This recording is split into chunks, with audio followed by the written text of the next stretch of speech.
For Koreans who come into America, and actually this is personal because my wife's cousin came in with English, doesn't speak it that well. And so for them, they know English. They learned English their whole lives in Korea, but they can't effectively communicate with it at a higher level, at a level that is required for business. I've seen many students who studied really hard, got almost 만점, perfect scores on their SATs, almost perfect GPAs, and they can't get into any of the Ivy League institutions or that level like Johns Hopkins or Duke. And those students, I actually had one student I taught like that, and he ended up going to SUNY Korea. And even though he had like perfect scores. And the reason is that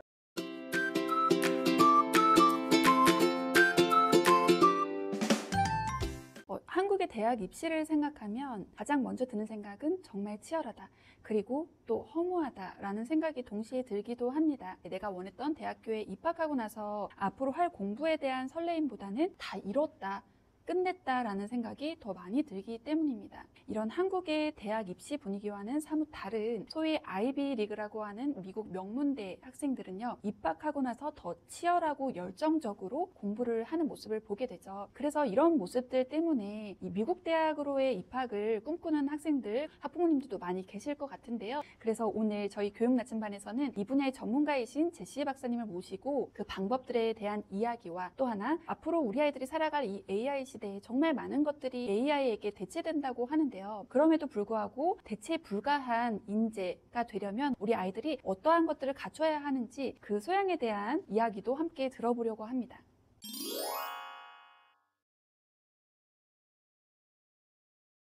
이렇게 모셨습니다. 바로 제시 박사님이신데요. 박사님 안녕하세요. 안녕하세요. 네, 저희 시청하고 계신 분들께 간단하게 소개 한마디 부탁드릴게요. My name is Jesse, and I am currently an assistant professor of education at Montclair State University, and I'm also the chief research officer at ARC Academy. One of the things that I'm well known for, I guess, in the circles in education in Korea is that I was also an admissions interviewer for Johns Hopkins University. And I actually interviewed quite a number of students in Korea when I used to live here. On top of that, one of the things that I used to do is I used to teach at a SAT 학원. And on top of that, I used to do consulting on the side on my own. And part of that is that I helped hundreds of students get into top institutions like Harvard, Stanford, and all those great schools. And I did a lot of private consultations in helping many students get into top Ivy League institutions. I'm actually here to meet with other universities. And so I'm from Montclair State, which is one of the best teachers colleges in the country, in the United States. And Busan National University, Seoul Siddhiste, Seoulde, Yeonde. And I was asked to kind of be a delegate to help build this relationship with these universities. And one of the biggest things that we're focusing on is how is AI affecting education? 우리 많은 한국 부모님들 그리고 또 학생들이 미국 대학을 가고 싶다라는 생각을 하는데요. 막상 준비를 하게 되면은 어떻게 하면 가는 거지? 이런 것들에 대한 궁금증이 되게 많으시거든요. 근데 그것에 대해서 누구보다도 가장 정확하게 말씀을 해주실 수 있을 것 같아서 그런 질문 한번 드려볼게요. 어떻게 해야 갈 수 있나요? I would say one of the most important things about sending your students to top schools in the United States, there's a lot of parents who believe that the old method of preparing their students is the way. For example, the current belief that I know that many parents have is to get the best SAT score, get the best GPA, and do a few activities here and there. That doesn't really work that well for the Ivy institutions. That actually works well for like rank 20 to 100. The top schools look for a lot more than that. And that's one of the biggest misconceptions. And so I've seen many students who studied really hard, got almost 만점, perfect scores on their SATs, almost perfect GPAs, and they can't get into any of the Ivy League institutions or that level like Johns Hopkins or Duke. I had one student I taught like that, and he ended up going to SUNY Korea. And even though he had like perfect scores. And the reason is that his essay didn't show his character very well. The essay now is more important than ever. And even the top schools, they got rid of the SAT, but they're bringing it back in because they feel that they need it. But even with the bringing back of the SAT into these top schools, the main thing that is going to drive admissions now is going to be more on the essays, especially if a person is Asian. One of the big things with Asian people is that we're often perceived as people who don't have much creativity. We don't have much critical thinking skills. We don't have leadership. But those are if you think about it, those are the main skills that are needed to survive in this new AI era. So that is something that schools are going to look more for. And so you can't really see that in a GPA or SAT.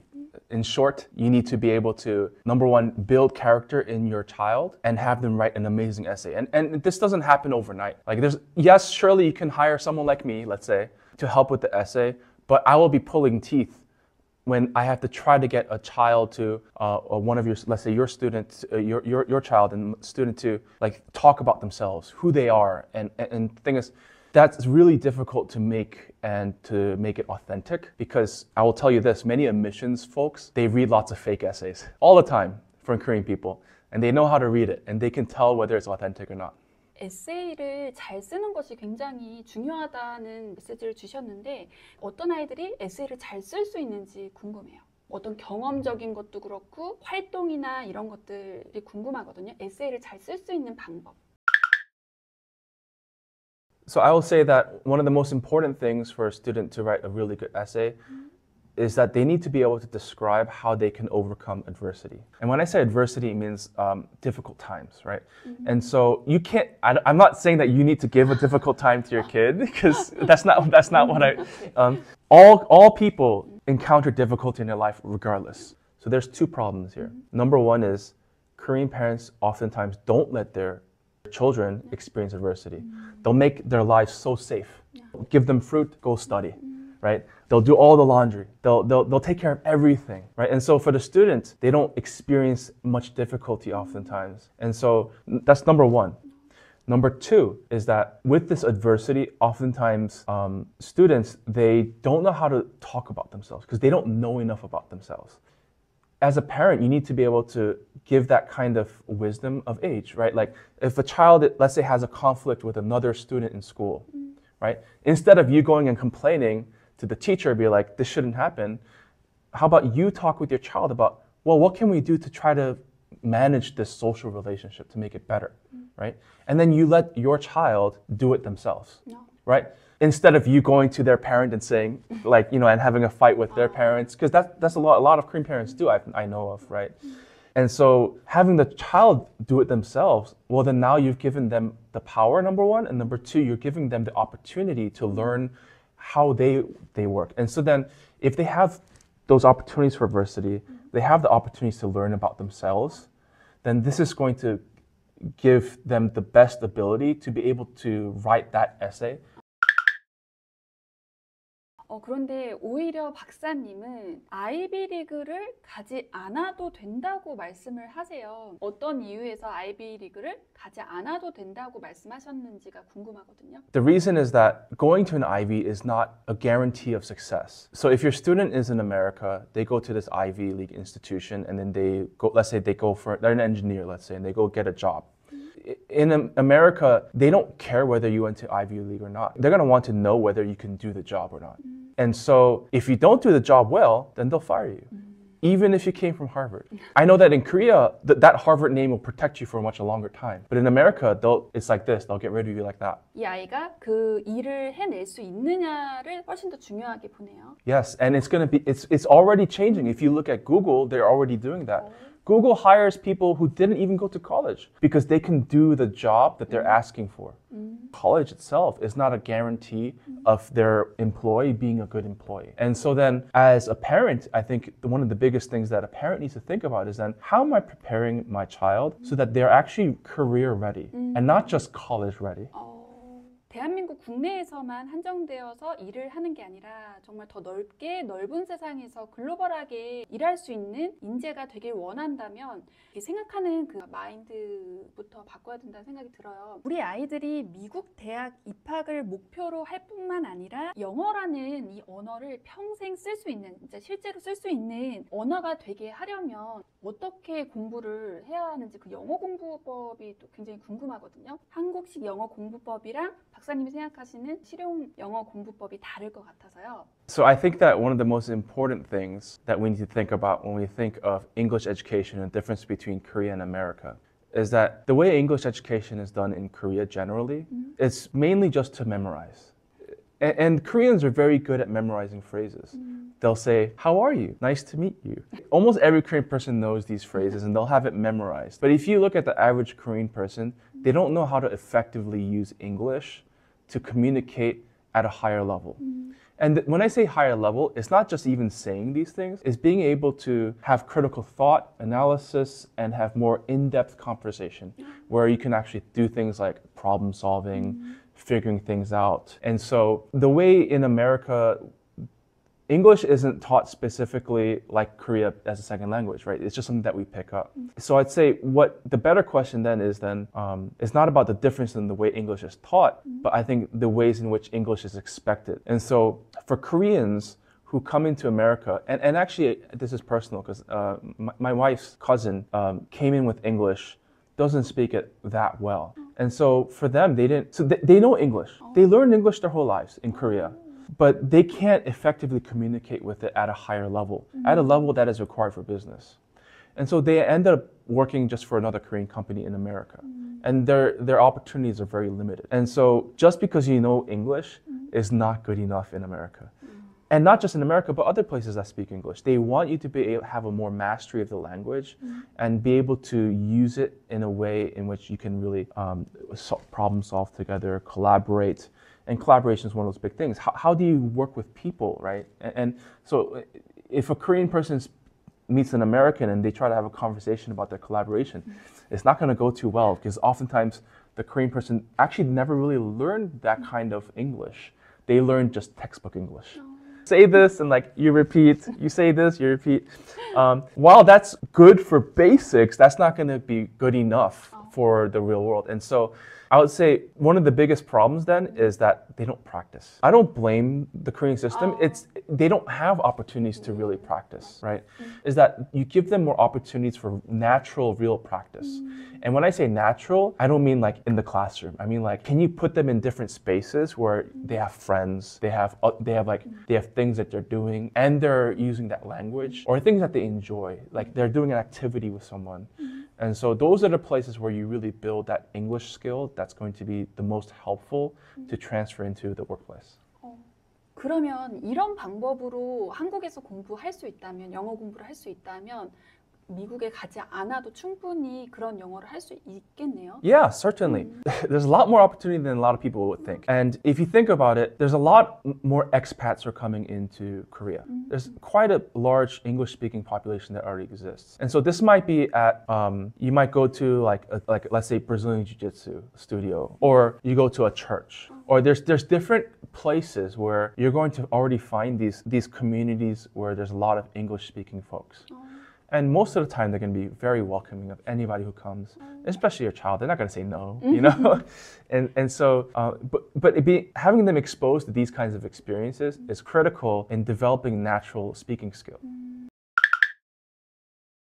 우리 아이들이 앞으로 다가오는 AI 시대에서 정말 많은 직업들이 AI로 대체된다고 하는데요. 그럼에도 불구하고 이 AI 시대에 대체되지 않을 인재가 되려면 어떠한 소양을 갖춰야 되는지가 궁금하거든요. There are probably three things that I can think of.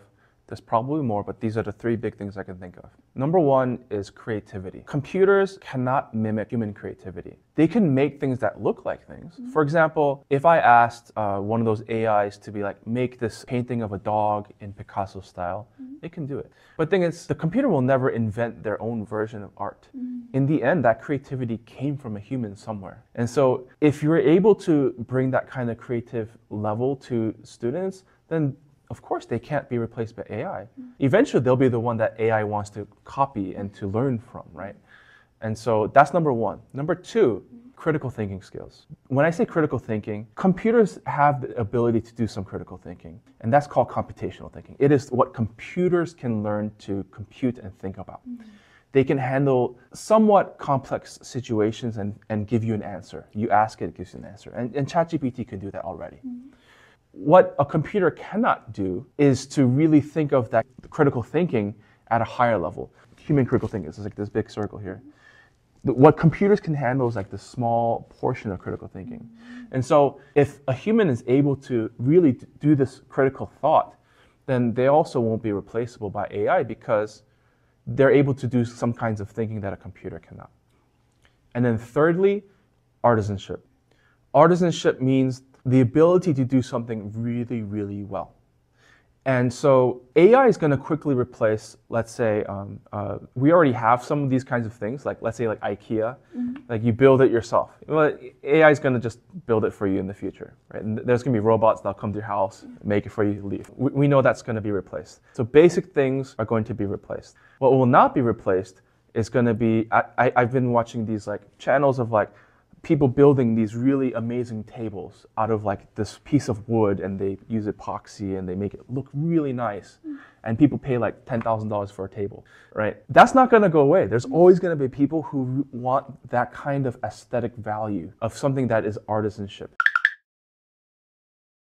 앞에 소개에서도 말씀하셨지만 그 아크 아카데미의 공동 창업자로 계세요. 저희 아이들도 굉장히 재미있게 수업에 참여하고 있는데 박사님이 이러한 프로그램을 만드신 창업의 배경에 대해서 좀 마지막으로 듣고 싶거든요. Yeah, so I'm really glad that your daughter is enjoying Arc Academy. And a lot of that is by design. And the reason is that when I was studying in my doctoral studies, I had two great mentors.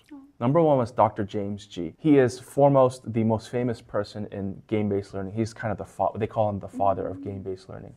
And then secondly, Dr. Mickey Chi. She is right now really famous for learning sciences, and she's really renowned especially for what's called the ICAP framework. And it's about active learning, and project-based learning is part of that. And so a lot of the design of Arc Academy was in part based on these kinds of philosophies that I took on from my mentors. And so not only is this really good in terms of making it really fun for Julie, but I think what's more important to me, although being fun is really important, is that she's also going to be learning these different skill sets based on these kinds of learning skills. 네, 박사님 한국 오시자마자 인터뷰에 참여해 주셔서 너무 감사드리고요. 오늘 이 인터뷰가 우리 아이들이 앞으로 살아갈 AI 시대에 어떻게 대비를 해야 되는지, 그리고 정말 사용할 수 있는 실용적인 영어를 공부하려면 어떠한 것들을 갖춰야 되고 어떠한 공부를 하면 좋은지 유익한 내용들 말씀해 주셔서 좋았습니다. 오늘 인터뷰 정말 감사합니다.